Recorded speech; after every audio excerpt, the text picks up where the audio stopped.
And it all boils down to this. You've been paying the high price of cheap information. And let me show you just one out of a few concepts that you need to know to understand the Spanish subjunctive. And sadly, you probably have never even heard about it. Key concept number 1, clauses. And you may be wondering, what's a clause? A clause is a group of words with a subject and a verb. For instance, nosotros esperamos que ellos aprendan esto. We are hoping they learn this. We can see that the whole thing is a sentence, but within the sentence we have nosotros, this is the subject, the one doing the action. Esperamos is a verb, the action itself. This is a clause. Why? Well, because it's a group of words with a subject, nosotros, and a verb. But in the second part of the sentence, we also have a clause. We have another subject and another verb. Ellos aprendan. So, this is also a clause. So we can see here that we have two clauses. This is the main clause, the one that introduces the information, introduces the idea. And we also have another clause that's called subordinated clause, which is the one that completes the idea. So we can see that the whole thing is just one sentence made up of two clauses. And you may be wondering, well, I want to learn the subjunctive. In what way is this connected? Well, let me tell you. The subjunctive is all about clauses. If you can't identify clauses, you won't be able to use the subjunctive correctly. So, let's see this in more detail. We basically have three kinds of clauses. Noun clauses that act as nouns, adjective clauses that act as adjectives, and adverbial clauses that act as adverbs. Now, at this point, if you are not familiar with these words like noun, adjective, adverb, I suggest you try to find more information about it. These are basic concepts and it shouldn't be very difficult to understand them, but this is not the point of this video. Boo! For instance, if we take the sentence, quiero que me visites más seguido. If we apply what we just saw before, we can see that this is a sentence made up of two clauses. Yo quiero, so this would be one clause, but the second part of the sentence, this is another clause, because I have tú, which is implicit, me visites. So we have another subject and another verb. So we have two clauses in this sentence. Now, if we look at this group of words, this is acting as a noun clause. A noun, it's a group of words with a subject and a verb acting as a noun, as a thing.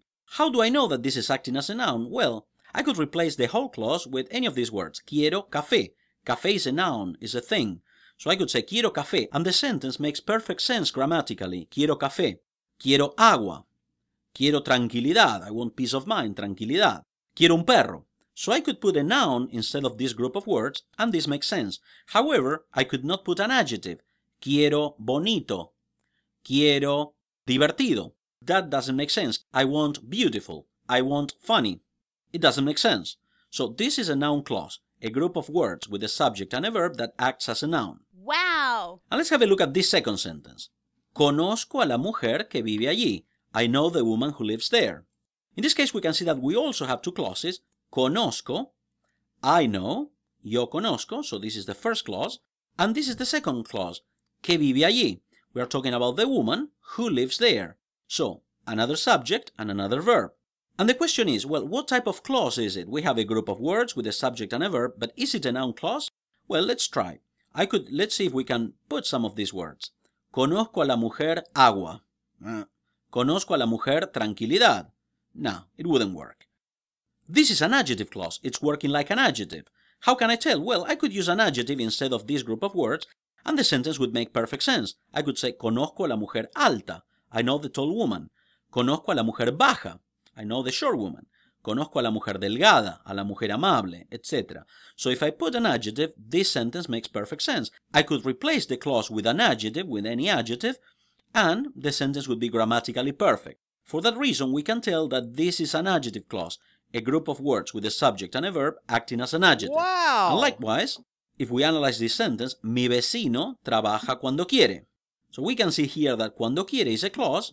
We have here a first clause, mi vecino trabaja.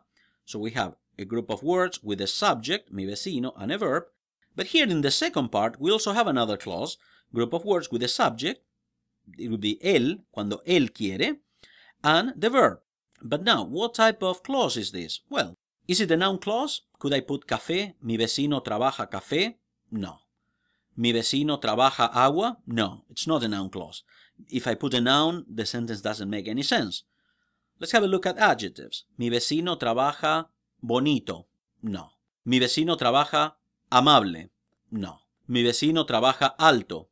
No, doesn't make any sense as an adjective. And let's try with an adverb. Mi vecino trabaja todos los días. Oh yeah, that works.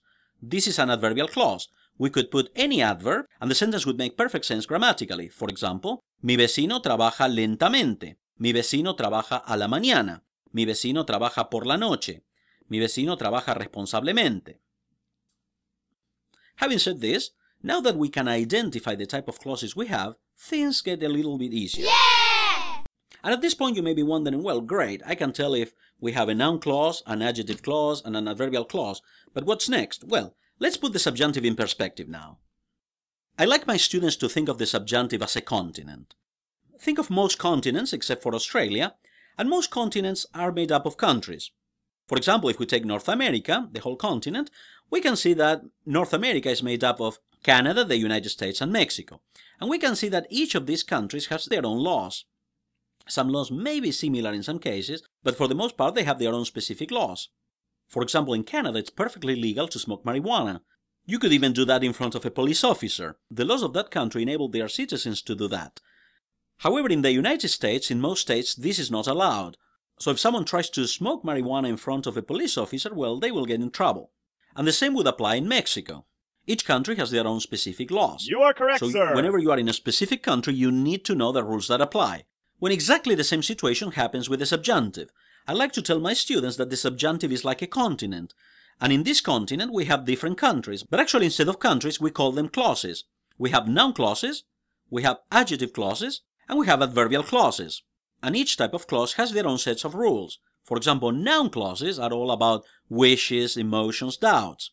But adjective clauses have a completely different set of rules. So if you are in the land of noun clauses, well, wishes, emotions, doubts rule. That's the norm. However, if you are dealing with an adjective clause, wishes, emotions, or doubts are useless, are meaningless. In the land of adjective clauses, a different set of rules applies. And whenever we are in the land of adverbial clauses, we have another completely different set of rules. The problem that most students face on a day-to-day basis is that when they study the subjunctive, their teachers and books, actually they always talk about wishes, emotions, or doubts. They talk about noun clauses as if that represented the whole subjunctive. That is just 1/4 of the truth. There is one more type of clauses that we have to discuss, but still, that's just one tiny portion of the truth. Trying to apply the rules of wishes, emotions, or doubts when we are dealing with adjective clauses, adverbial clauses, or even if clauses is useless. It will never work, and it will give the student the false idea that there's exceptions here, there, and everywhere, when in reality, the subjunctive is mathematical. Once you know the rules, deciding whether to use the subjunctive or not is as simple as saying that 1 + 1 is 2. I love you! Now let's see some of the previous sentences we saw before, and let's try to understand if we have to use the subjunctive or not, but this time with the right information. The first sentence that we saw before was, Quiero que mi hermano viva cerca.